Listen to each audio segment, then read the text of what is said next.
श्रीमद् भगवत गीता के सप्तम अध्याय का हम लोग वर्णन कर रहे हैं, जिसमें भगवान ने बताया कि 4 प्रकार के भक्तों में सबसे अधिक प्रिय भक्तों ने कौन है। भगवान कहते हैं, तेषाम ज्ञानी नित्य युक्त एक भक्तिर विशिष्यते प्रियो ही ज्ञानिनोत्यर्थ अहम सच मम प्रिय। एक होता है भगवान को मानना, तो दूसरा होता है भगवान को जानना। तो यहाँ भगवान कह रहे उन 4 प्रकार के भक्तों में निरंतर मुझमें लगा हुआ अनन्य भक्ति वाला ज्ञानी अर्थात प्रेमी भक्त मुझे श्रेष्ठ है, क्योंकि ज्ञानी भक्त को मैं अत्यंत प्रिय हूं और वह मुझे अत्यंत प्रिय है। अब कारण क्या है? भगवान कह रहे वह निरंतर मेरी अनन्य भक्ति में लगा। बाकी तो थोड़ी देर के लिए कुछ अन्य भी भज लेते हैं, लेकिन ज्ञानी तो पूरा समय ही 24 घंटे ही प्रति क्षण ही केवल भगवान को भजता है। क्यों? क्योंकि ज्ञानी जान लेता है कि भगवान के अलावा कुछ है ही नहीं, वो सर्वत्र परमात्मा को ही देखता है। जब उसका अनुभव ये है कि एक परमात्मा के सिवा कुछ नहीं है, तो वो किसी का भी अनुभव करता है तो उसके रूप में वो परमात्मा का ही अनुभव सतत आत्म तत्व में जगा हुआ जो है उसी को ज्ञानी कहा जाता है।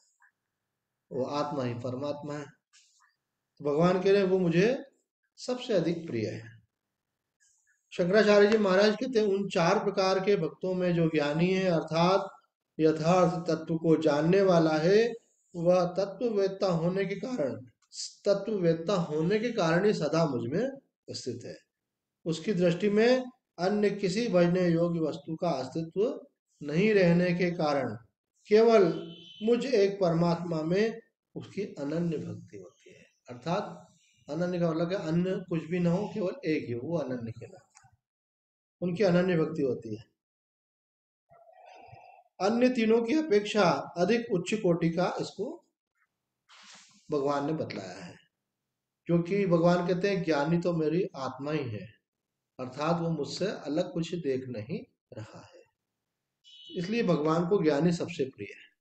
कई लोग सोचते हैं कि भाई हम भक्ति मार्ग में तो हमको ज्ञान की क्या आवश्यकता है, हम तो हमारे राधा रानी और कृष्ण भगवान को मानते हैं, हम तो सीताराम जी को मानते हैं, हम तो महाकाल को मानते हैं, अब हमको तत्व ज्ञान और आत्मज्ञान की क्या जरूरत है। पर यहाँ इस गीता के श्लोक में भगवान ने स्पष्ट रूप से कहा कि मुझे सबसे ज्यादा प्रिय कौन है? मुझे सबसे ज्यादा प्रिय भक्त वो है जो मेरा ज्ञानी भक्त है। क्योंकि आप कितना ही कुछ भगवान को प्रेम करते हो, लेकिन संसार का जीवन के निर्वाह के लिए कुछ तो व्यवहार करोगे ना। थोड़ी देर सो भी जाओगे, थोड़ी देर कुछ खाना भी खाओगे, नहाने भी जाओगे, कुछ किसी से बातचीत भी करोगे, कुछ लिखोगे पढ़ोगे भी। लेकिन ज्ञानी तो जो जो भी करेगा उस रूप में वो परमात्मा को ही व्यवहार करेगा। उसके लिए तो वहां परमात्मा के सिवा कुछ है ही नहीं, इसलिए वो परमात्मा का सबसे अधिक श्रेष्ठ भक्त कहलाता है। अब यहाँ पे मधुसूदन सरस्वती जी एक और अच्छी बात बतला रहे हैं। वो कहते हैं कि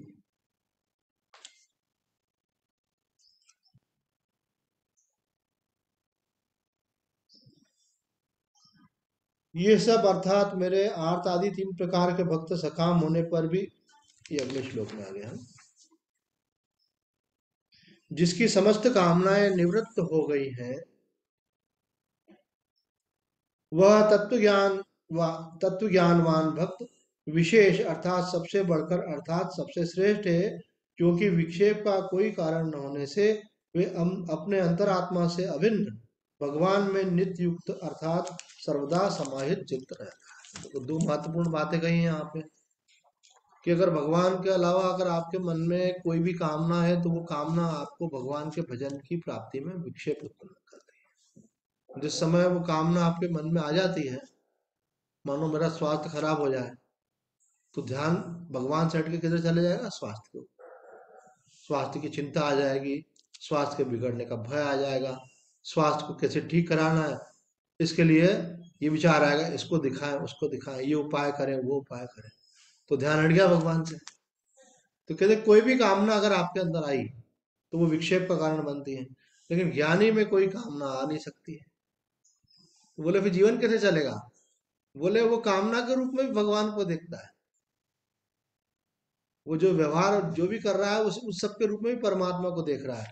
इसलिए यहाँ कह रहे हैं जिसकी समस्त कामनाएं निवृत्त हो गई हैं, वह तत्व ज्ञानवान भक्त विशेष सबसे बढ़कर अर्थात सबसे श्रेष्ठ है, क्योंकि उसको विक्षेप का अब कोई कारण नहीं होने से वे अपने अंतरात्मा से अभिन्न श्री भगवान में नित्य युक्त अर्थात सर्वदा समाहित चित्त रहता है। दूसरी बात, उसने परमात्मा को किस रूप में पहचान लिया है? अपने आत्मा के रूप में पहचान लिया है ना। गुरु नानक देव जी का एक भजन है जिसमें उन्होंने कहा कि काहे रे वन खोजन जाई सर्वनिवासी सदा अलेपा मन ही खोजो भाई। बोले कहाँ खोजने जा रहे हो? वो जो सर्वत्र व्यापक है वो आपके हृदय में है, उसको अपने हृदय में ही खोजो। अपने अंदर ही गोता लगाओ और देखो, वो वहीं पे शुद्ध आत्मा जो है परमात्मा ही शुद्ध आत्मा के रूप में आप में विराजित है। तो यहाँ ये बतला रहे हैं जो ज्ञानी है वह अपने अंतरात्मा से अभिन्न भगवान में नित्य युक्त अर्थात सर्वदा समाहित चित्त रहता है। दूसरी बात मधुसूदन सरस्वती जी कहते हैं, इसी से वह एक भक्ति अर्थात जिसका एकमात्र भगवान में ही अनुराग है ऐसा भी है, क्योंकि उसका अनुराग का दूसरा कोई विषय है ही नहीं। ही इस कारण यह है कि ज्ञानी को मैं प्रत्येक आत्मा से अभिन्न परमात्मा ही अत्यर्थ अर्थात अतिशय प्रिय अर्थात निरुपाधिक प्रेम का आश्रय हूँ। यहाँ जो भगवान ने ही शब्द का प्रयोग किया है श्लोक में, तो एक बोले ऐसा क्यों कह रहे हैं? ऐसा इस कारण कह रहे हैं कि प्रत्येक आत्मा अर्थात अंतरात्मा से अभिन्न परमात्मा जो है वह हर व्यक्ति को अतिशय प्रिय होता है। अपना आपा सबको प्रिय होता है। इसके लिए एक दृष्टांत दिया जाता है शास्त्र में कि अगर कोई बीमारी किसी देश में आ गई तो लोग कहते हैं भाई चलो अच्छा है हमारे प्रदेश में नहीं आई। और बीमारी अगर प्रदेश में आ जाए तो लोग बोलते हैं भले प्रदेश में आ गई हमारे शहर में नहीं आई है।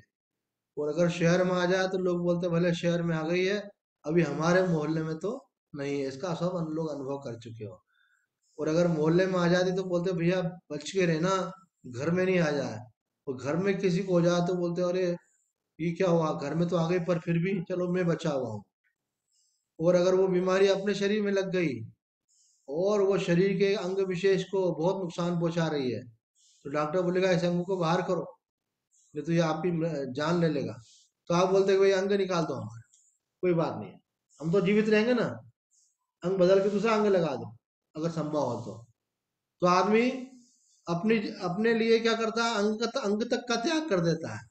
और अगर बीमारी पूरे शरीर में फैल जाए और बहुत अधिक वेदना होने लगे और वेदना सहन नहीं होती तो भगवान को बोलता है कि भगवान अब मुझे इस देह से भी छुटकारा दिला दो। देह को भी छोड़ना चाहता है। तो कौन है जो देह का त्याग करना चाह रहा है? बोला आत्मा। तो आत्मा की इतनी प्रियता है कि अपने आप के लिए वो देह का भी त्याग करने को तैयार है।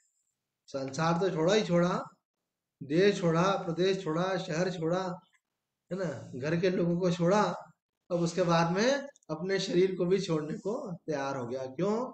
कि मुझे ये भी क्लेश का कारण है, इसका भी मैं त्याग करता हूँ। तो अपने आप में आनंद में रहना चाहता है। तो यही बात यहाँ पे कह रहे हैं कि आत्मा अतिशय प्रिय है और वही सबसे बड़ा प्रेम का आश्रय है। उससे अधिक सबसे अधिक प्रेम वो उसी से करता है। संसार में भी मनुष्य जिसको प्रेम करता है, शास्त्र कहते हैं वास्तव में वह उसको प्रेम नहीं करता।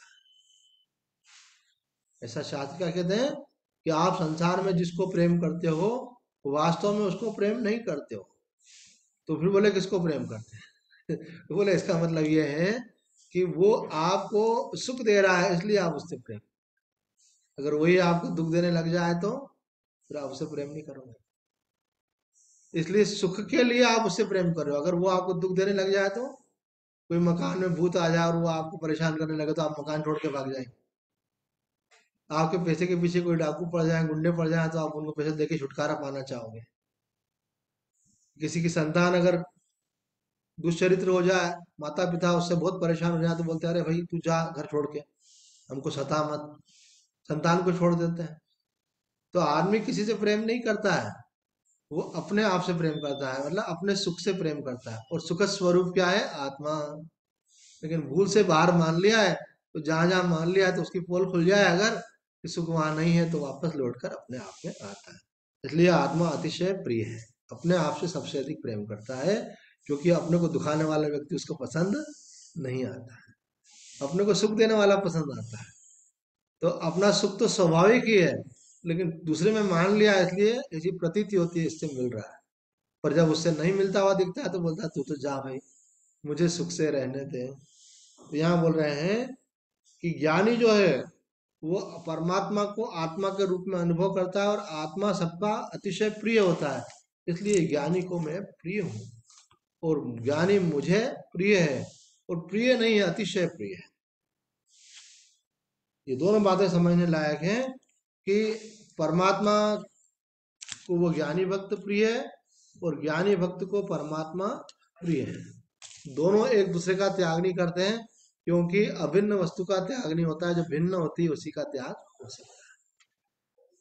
जो भगवान को अपने से अलग मानता है, वो तो भगवान से रूठकर कभी बोल भी सकता है, अरे मैं आपकी भक्ति क्यों करूं, आप तो मुझे बड़ा कष्ट देते हैं, आज से मैं भक्ति नहीं करूंगा, अब त्याग कर दिया।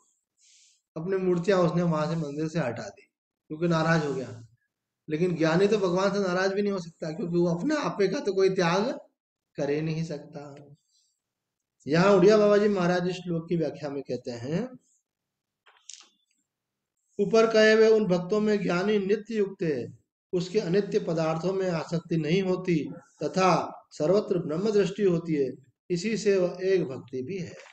उसकी सर्वत्र क्या है? एक ब्रह्म दृष्टि है। तेरे सर्वम खलु विदम ब्रह्म, ये जो कुछ भी दिख रहा है वो सब ब्रह्म ही है। इसीलिए जैसा बताया गया था, उसकी अनन्य भक्ति भी होती है, क्योंकि अन्य तीन तो कुछ निमित्त लेकर भजन करते हैं, किंतु ज्ञानी बिना किसी निमित्त के ही निरंतर भजन करता है। उनके लिए भजनी कुछ है ही नहीं, एक परमात्मा ही है, इसलिए उनका भजन करते हैं।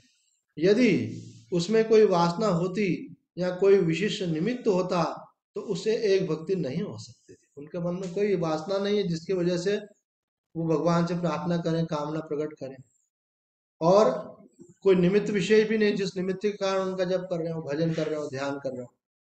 उनको तो सहज स्वाभाविक ही उपलब्ध है। ये श्लोक बड़ा महत्वपूर्ण है। ये जो कुछ भक्ति मार्ग वाले कुछ लोग होते हैं ना, वो ज्ञान की बात सुनना नहीं चाहते, बोला हमको ज्ञान नहीं चाहिए, ज्ञान से उनका विरोध हो जाता है। तो यहाँ भगवान बोले ज्ञान से विरोध मत करो, तुम मुझे अगर पूर्ण रूप में पाना चाहते हो, तो रमन महर्षि जी ने कहा परमात्मा का वास्तविक दर्शन आत्मा के रूप में ही होता है। बाकी परमात्मा का दर्शन आप कृष्ण के रूप में, राम के रूप में, शिव के रूप में, दुर्गा के रूप में अगर करते हो, तो वो उनका दर्शन होने के बाद भी कुछ दर्शन बाकी रह जाएगा। अर्थात उनका साकार दर्शन तो हो गया, निराकार दर्शन भी। उनका निराकार दर्शन करना है तो किस रूप में होगा? आत्मा के रूप में, अपने अस्तित्व के रूप में अनुभव। वो जो निराकार है सब जगह हुआ आपके अंदर भी, उसका आप अपने अंदर ही अनुभव कर रहे हैं। अब आपका द्रोड़ खत्म हो जाएगी। ऐसा एक प्रसंग रमन महर्षि जी सुनाते हैं कि एकनाथ नाम के एक भक्त थे, बहुत प्रसिद्ध, उनके नाम की एक नाथी भागवत भी आती है, उन्होंने टीका की उसके ऊपर। तो एक नाथ जो है भगवान श्री कृष्ण के साथ खेलते थे। तो भगवान श्री कृष्ण मंदिर में से बाहर निकल आते थे, मूर्ति से प्रकट होकर के उनके साथ खेलते थे, बातचीत करते थे। उनकी भक्ति उस कोटि की थी। प्रेम तो प्रकट हो ही में जाना, आपका प्रेम इतना प्रबल हो जाए और इतनी सत्यत्व बुद्धि हो जाए आपकी कि भगवान है यहाँ पे, तो भगवान को प्रकट होना पड़ेगा। वो तो प्रकट होना चाहते हैं, पर हमारी भावना की कमी के कारण दर्शन नहीं दे पाते। पूरा विश्वास हो कि भगवान यहाँ है और मुझे दर्शन दें तो देना पड़ेगा। ऐसा थोड़ी कि वो वेट लग करेंगे ना, करना पड़ेगा और जब एक टाइम आएगा तब होगा। वो तो यहाँ और अभी हो सकता है, हमारी तरफ से ही कमी है। शिव जी ने रामायण में क्या कहा है? हरि व्यापक सर्वत्र समाना, वो प्रेम ते प्रकट होई में जाना। इसलिए प्रेम को बढ़ाने की कोशिश करना चाहिए। कोई लोग बोलते हैं भाई प्रेम कैसे बढ़े, तो बोले प्रेम को बढ़ाने का तरीका ये है कि परमात्मा सब रूपों में ही है वास्तव में। इसलिए आप अपने मन में कभी भी किसी व्यक्ति के प्रति घृणा का भाव मत लाओ। घृणा आपके अंतःकरण में आएगी तो वो प्रेम को दबाएगी। घृणा और प्रेम विरोधी हैं। किसी से शिकायत का भाव मत रखो। जो हो रहा है उसमें भी भगवान का मंगलमय विधान जानकर उसको निमित्त मात्र समझो। ये निमित्त है, इसके माध्यम से भगवान मेरा कोई भला करना चाहते हैं। भगवान बहुत दयालु है। एक बार वृंदावन के स्वामी शरणानंद जी महाराज को किसी ने बोल दिया कि भगवान बहुत कठोर है, ये दुनिया बना करके जीवों को कितना दुख दे रहे हैं ऐसा। तो स्वामी जी जो है बेहोश हो गए। स्वामी जी बेहोश हो गए। बाद में जब उनको होश आया तो उससे पूछा कि आप क्या हो गया, आप बेहोश क्यों हो गए? बोले मेरे प्रभु को आप कठोर कहते हो। उनके जैसा कोमल, उनके जैसा प्रेमी, उनके जैसा उदार, उनके जैसा सुहृद तो कोई है ही नहीं। अभी तुम मेरे प्रभु को जानते नहीं। तो जो प्रभु का, जिनको बोध हो चुका है, जिनको प्रभु का अनुभव है, वो जानते हैं कि प्रभु के बारे में जो हमारी धारणा है वो गलत है। जैसे माँ प्यार करती है अपनी संतान से, उससे भी अधिक जो है भगवान सब जीवों को प्यार करते हैं। तो प्रश्न होता है फिर हमारे जीवन में क्लेश क्यों है, ये सब क्यों है? तो ये क्लेश जो भी जीवन में होता है, ये एक प्रकार से हमारे सुधारने की एक प्रोसेस है। जैसे कोई आप स्कूल पढ़ने जाते हो तो पढ़ाई करने में क्लेश होता है। फिर टीचर होमवर्क दे देते हैं, फिर होमवर्क करने में भी क्लेश होता है। और कितना सारा होमवर्क करना है मुझे, न खेल सकते, न सो सकते, अरे पढ़ना है पढ़ना है। तो लेकिन अगर टीचर के पास पढ़ो, फिर होमवर्क करके वो भी पढ़ करके तैयार करके जाओ, तो धीरे धीरे क्या होगा, आपका ज्ञान बढ़ता जाता है। ज्ञान बढ़ने से फिर आपकी इज्जत बढ़ती है। कोई आपके पास आया, कुछ बात करी, आपने उसका बहुत अच्छे से जवाब दिया, कोई समझदार बच्ची, आपका ज्ञान बढ़ गया। तो वही व्यक्ति कहीं नौकरी करने जाता तो उसको बोलते भाई कितने मिल सकते हैं इनको, बोले 5,000 ज्यादा नहीं देंगे। और वही व्यक्ति बहुत पढ़ा लिखा है, योग्य है, तो बोले भाई आपकी योग्यता के हिसाब से आपको कम से कम 50,000 तो देने ही पड़ेंगे। अब कहाँ 5,000 और कहाँ 50, 10 गुना हो। क्यों? योग्यता। तो ज्ञानी की सर्वत्र पूजा होती है। लौकिक ज्ञान हो तो भी, और अलौकिक ज्ञान की तो बात ही क्या है।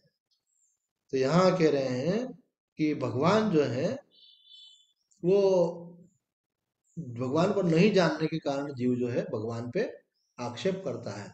भगवान अगर हमको जीवन में कोई भी परिस्थिति दे रहे हैं, जैसे हमने बताया दृष्टांत के रूप में, कि जैसे पढ़ाई क्लेश कारक लेकिन आपका विकास कर रही है, उसी प्रकार से प्रतिकूलता क्लेश देती है लेकिन आपको वो विकारों से मुक्त करा देती है। प्रतिकूलता में आदमी को गलत काम ख्याल में नहीं आते। अरे बोले वैसे ही परेशान है, अभी क्या करें, हैं? उसको ये काम क्रोध लोभ मोह उस समय नहीं सताते, वो कुछ सताया हुआ रहता है। बोले मैं क्या सताऊं? वो कल एक बहन भजन सुना रही थी, ये सब विकार मुझे बहुत सताते हैं, गुरुदेव मुझ पर कृपा करो। तो फिर उसको लगता है अरे भाई अब भगवान की शरण जाओ। जब संसार में हमको मजा आ रहा है तो भगवान का ख्याल नहीं आता है। जब क्लेश आता है तो क्या लगता है मन में, अरे प्रभु। तो पूछते पहले ही बोलते थे प्रभु। बोले हाँ बोलना तो चाहिए, पर क्या है, हमारा मन है ना वो संसार में लग जाता है।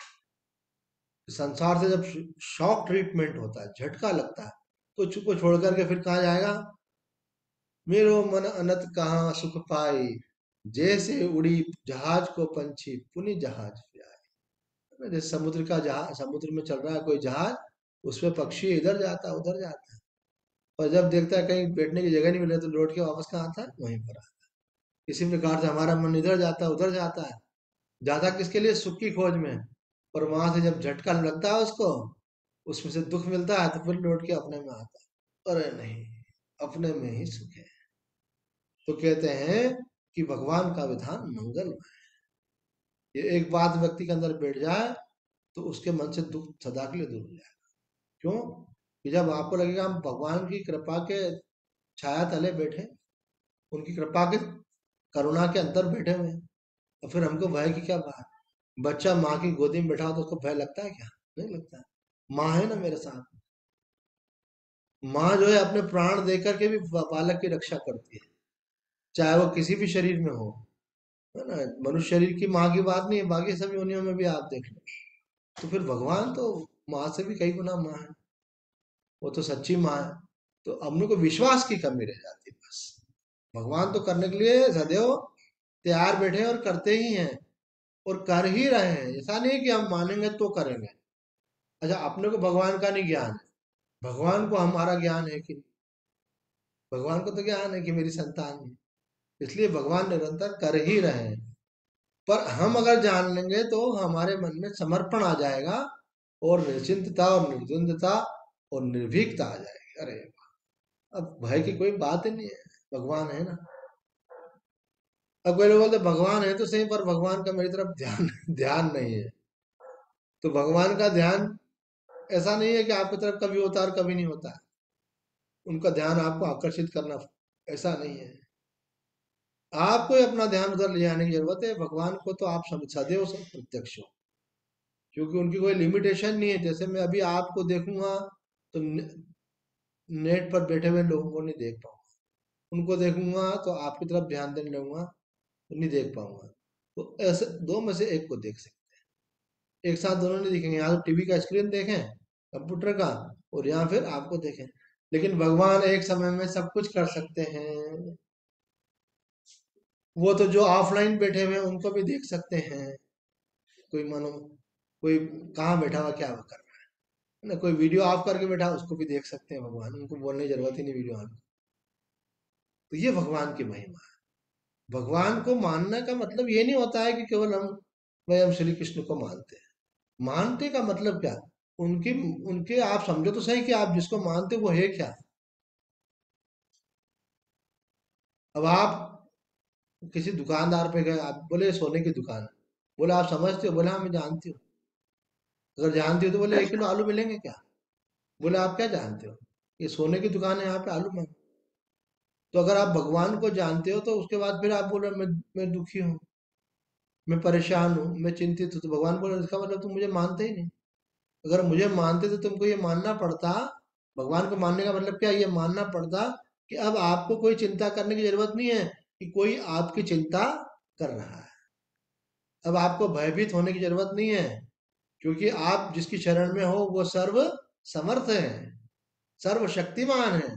इसलिए भयभीत होने, केवल एक अभी एक बार इस पे सत्संग हुआ था कि भगवान को अगर आप उनकी महिमा के साथ जान लेते हैं तो आपके जीवन में जो कुछ भी क्लेश है वो सदा के लिए निवृत्त हो जाता है। ऐसा भी नहीं है कि भगवान भी हैं और हम भी हैं, लेकिन भगवान से हमारा, भगवान का हमारी तरफ ध्यान जाए, वो हमें प्रेम करें, है ना, उनका अटेंशन हमारी तरफ जाए, वो हमको एक्सेप्ट कर लें, तो फिर हमारा काम होने का। ऐसा कुछ नहीं, उनकी तरफ से नहीं है। जो भी कुछ है केवल गड़बड़ अपनी तरफ से ही है। उनकी तरफ से तो उन्होंने एक्सेप्ट कर ही रखा, वो करेंगे क्या। बच्चा बोले मेरे को आपसे बात नहीं करना, तो माँ तो उसमें भी मुस्कुराएगी कि ये मेरे बिना रह नहीं सकता। बोले गुस्सा हो गया 2 मिनट बाद, फिर बोलेगा खाना चाहिए। ऐसे तो भगवान तो जानते हैं कि जीव का मेरे सिवाय उसका स्वतंत्र अस्तित्व ही नहीं है, इसलिए मुझसे दूर जाएगा ही कहाँ, ये मेरे अंदर ही है ये। लेकिन जीव को ये बोध होने से उसके क्लेशों की निवृत्ति हो जाती है। तो मन में आता है जब भगवान कर ही रहे हैं तो फिर क्लेश क्यों हो रहा है। पर उनका करने का अपना तरीका है। हम क्या चाहते हैं, हमारे तरीके से हो, हमारा मन उसके अंदर बाधक। हमारा मन बोलता है ऐसा हो, ऐसा नहीं हो। डॉक्टर राधा कृष्णन ने गीता की टीका लिखी है, वो अपनी टीका में लिखते हैं गीता का सार क्या है। बोले गीता का सार इतना ही है कि पूरा गीता सुन करके एक बात समझ में आए कि ये जो हमारे मन में भावना है कि ऐसा हो, ऐसा नहीं हो, इसका हम परित्याग कर दें। कितनी छोटी सी बात है, ऐसा हो और ऐसा नहीं हो इसका परित्याग कर दें। और मनुष्य में कुछ न कुछ आग्रह रहते हैं, जैसे स्वस्थ रहूं, अस्वस्थ नहीं रहूं, गरीबी नहीं रहे, संपन्नता रहे, परिवार में कलह नहीं रहे, प्रेम रहे। सब लोग चाहते हैं ना ऐसा।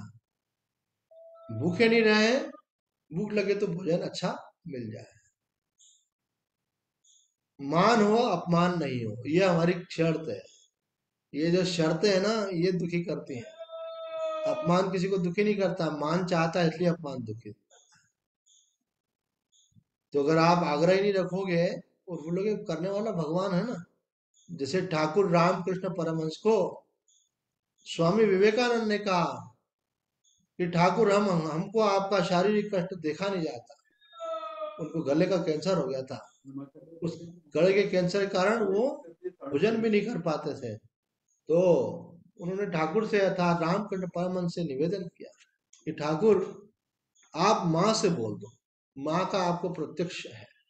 माँ से बात करते थे ठाकुर, तो उनको प्रत्यक्ष दर्शन था उनका।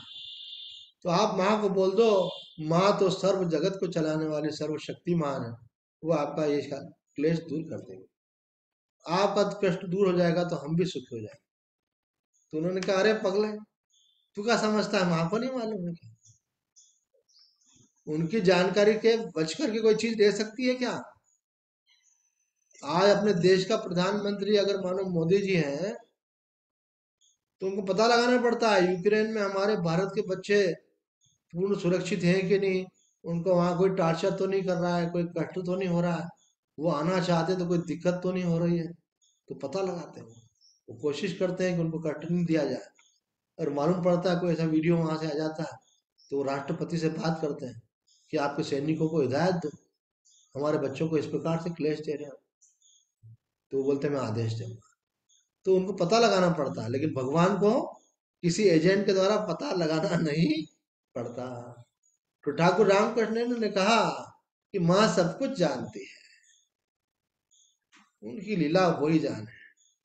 कभी कभी आश्चर्य होता है कि जो इतने पुण्य जिनके हैं, ऐसे महापुरुष जैसे रामकृष्ण परमहंस, जैसे रमन महर्षि, इसी प्रकार से हमने बाद में भी देखा हमारे वृंदावन वाले स्वामी अखंडानंद जी, इसी प्रकार से हमारे वर्तमान वाले जो थे डोंगरे महाराज, इन सभी बड़े बड़े महात्माओं को भी कैंसर हो गया। और कैंसर की वो स्टेज जहां उनको अतिशय पीड़ा होती थी। रमन महर्षि जी के शरीर में कैंसर था, तो किसी ने बोला उनको बहुत अधिक वेदना है, लेकिन उनकी सहनशीलता इतनी है कि वो प्रकट नहीं करते। रामकृष्ण परमहंस तो करा उठते थे दर्द से। तो बोले इतने बड़े पुण्यात्माओं को भी कष्ट, तो अब ये तो जानना बड़ा कठिन है। ऐसा भी माना जाता है कि जो भक्त सकाम भाव से उनकी सेवा करते हैं, तो उनको मालूम हो कि नहीं हो, लेकिन उनकी कामना का प्रभाव उनके ऊपर आ जाता है। इसीलिए कहते हैं कि किसी का खाना सरल काम नहीं है। किसी ने खिलाया आपको, सकाम भाव से तो नहीं खिला रहा है आपको। अगर सकाम भाव से खिलाएगा, तो कभी आपको कोई भोजन पे बुलाया तो पूछा करो ऐसे कि क्यों बुला रहे हो, बोला आपका प्रेम है इसलिए बुला रहे हो। बोला हाँ ठीक है, प्रेम के कारण चलेगा। वो बोले वो मैं समस्या में चल रहा था, मैंने कहा मैं थोड़ी सेवा कर दूं तो समस्या दूर हो जाएगी मेरी। तो वो क्या है, वो बोला जैसे मानो किसी ने प्रसाद चढ़ाया एक भगवान को, और इसलिए चढ़ाया कि मेरी समस्या दूर हो। अब वो प्रसाद बांट रहा है, तो प्रसाद बांट रहा है तो भाई संसार में दुखी है तो थोड़ा किसी का दुख में सहभागी बनना चाहिए। पर आपने बोला कि 1 किलो मिठाई सबको क्यों बांट रहे हो, मुझे तो मैं ही खा लेती हूँ। तो खा लो, मतलब उसकी समस्या पूरी आप ही ले रहे हो। ऐसा दया करके प्रेम से लेना चाहिए, प्रसाद भाव से, उसमें कोई बात नहीं है। पर ऐसे महात्मा लोग उपाय बताते हैं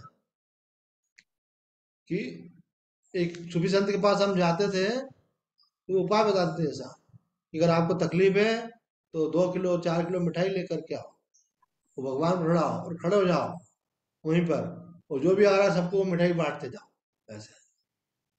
तो बोले वो दुख दूर हो जाएगा। बोले वो लोग दुखी हो जाएंगे। बोले थोड़ा थोड़ा मामूली मामूली, उसे मालूम नहीं पड़ता, वैसे तो मन संसार में थोड़ा बहुत चलता ही रहता है, तो वो आपका दुख दूर हो जाएगा ऐसे। तो कोई बोला फिर तो आज से प्रसाद ही नहीं खाना चाहिए भाई। कोई ये भी सोच सकता है। बोले नहीं, वो भगवान को अर्पण कर दिया गया है ना, तो आप उसको भगवान का प्रसाद समझ कर ग्रहण कर रहे हो। तो वो आपके जीवन में अगर कोई प्रतिकूलता भी आएगी, तो जैसे हमने अभी पहले बताया, प्रतिकूलता आपकी भलाई के लिए आएगी, क्योंकि वाया भगवान आ रही है, वो डायरेक्ट नहीं दे रहा है आपको। पहले भगवान के पास गया, फिर आया। वो आपको चेताने के लिए आएगी, सावधान करने के लिए आएगी, मोह माया भंग करने के लिए आएगी ऐसे। ये सब बड़ा हमारे शास्त्रीय विधान है। यहाँ बुढ़िया बाबा जी कह रहे हैं कि ज्ञानी जो है वो भगवान का अत्यंत प्रिय है।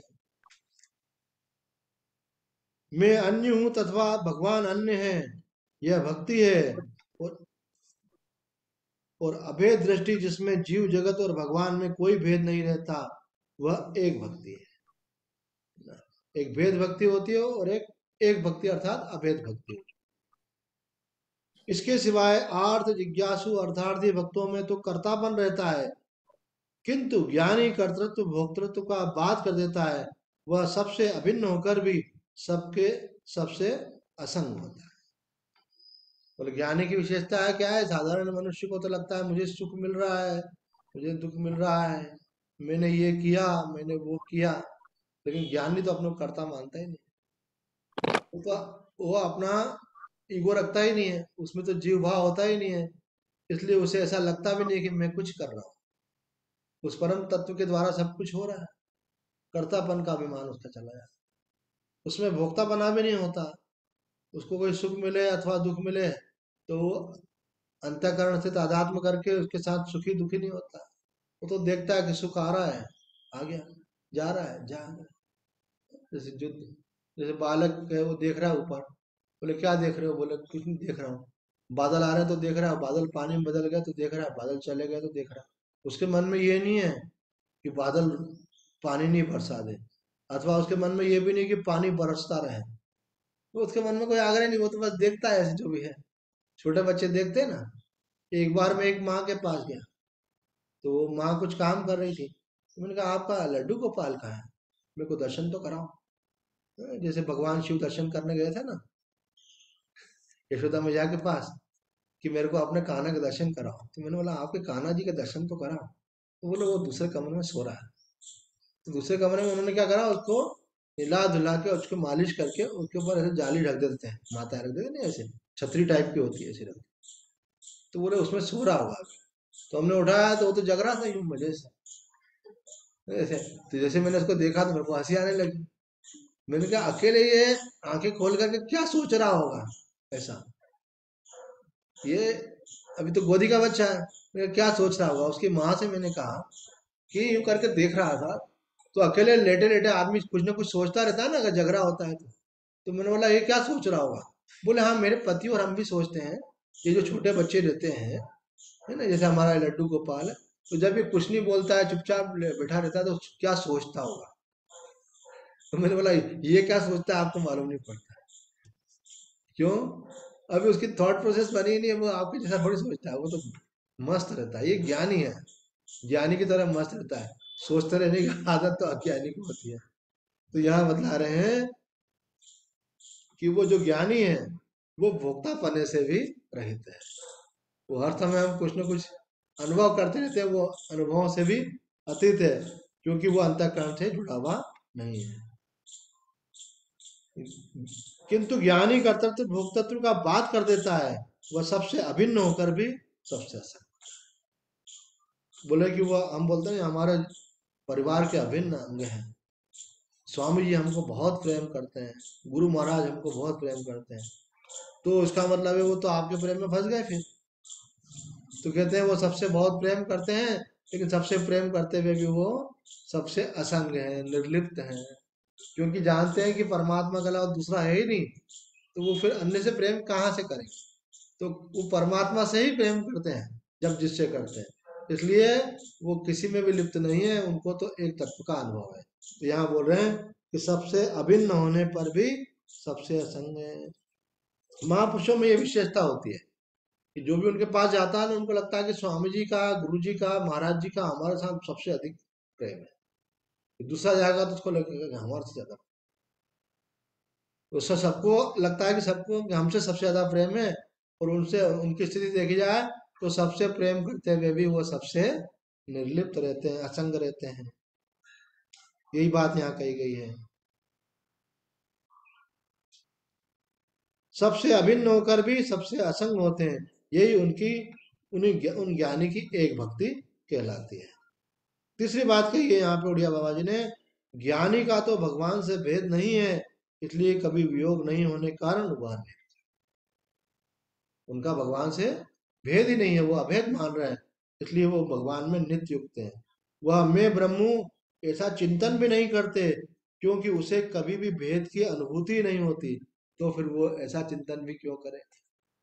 अगर उनको ऐसा लगे कि मैं जीव हूं तो चिंतन करें मैं ब्रह्म हूं, लेकिन वो तो ब्रह्म में स्थित है, तो इसलिए उनको मैं ब्रह्म हूँ, मैं सर्वत्र हूँ, मैं आत्मा हूँ, मैं सच्चिदानंद हूँ, ऐसा भी उनको बोलना नहीं पड़ता है। ऐसा किनको बोलना पड़ता है? जिनको ऐसा अनुभव हो रहा है कि मैं असत हूँ, मैं जड़ हूँ, मैं दुख रूप हूँ, उसको क्या चिंतन करना पड़ता है? नहीं, मैं तो सच्चिदानंद स्वरूप आत्मा। तो आज इतना ही। आइए प्रेम से भगवान का नाम ले। श्रीमन नारायण नारायण नारायण, श्रीमन्नारायण नारायण नारायण, श्रीमन नारायण नारायण नारायण, श्रीमन्नारायण नारायण नारायण, भजमन नारायण नारायण नारायण, भजमन्नारायण नारायण नारायण, भजमन नारायण नारायण नारायण, भजमन्नारायण नारायण नारायण, श्रीमन नारायण नारायण नारायण, श्रीमन्नारायण नारायण नारायण। सच्चिदानंद भगवान की जय।